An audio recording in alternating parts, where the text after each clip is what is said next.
नवा वर्षर बढ़िबो अंगनवाड़ी कर्मी दरमा एबे आसिला एक नुआ सूचना भिडियो रे जानिबा। आपण जानिथिबे एबे समस्त सरकारी कर्मचारी माने आंदोलन को ओलाइथिले, जाकि सरकारी शिक्षक एमिति कि एई मध्यरे अंगनवाड़ी कर्मी माने मध्ये आंदोलन करथिले। हेले एबे एमानक दरमा वृद्धि हेबाकु नै आसुछि नुआ सूचना।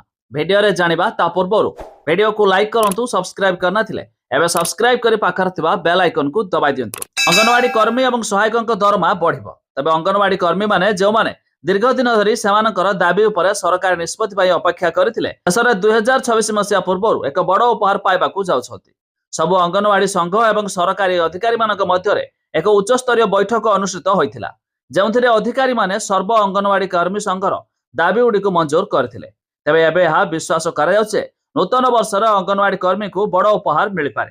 तेबे अंगनवाड़ी कर्मी एवं सहायकक दरमा प्राप्त सूचना अनुसार खूब शीघ्र एमानकर दरमा वृद्धि हेबा नै सूचना रही। बैठक में मजूरी एवं मोबाइल भत्ता द्विगुणित करबा परे सर्वसम्मति प्रकाश पाइथिला।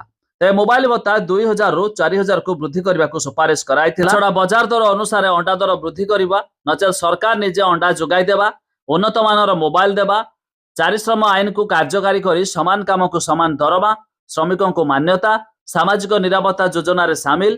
तेबे भारतीय जातीय सम्मेलन रे होइथिबा निष्पत्ति अनुसार 26,000 टका प्रदान कराजिबा नै अंगनवाड़ी कर्मी माने मध्य आंदोलन करथिले।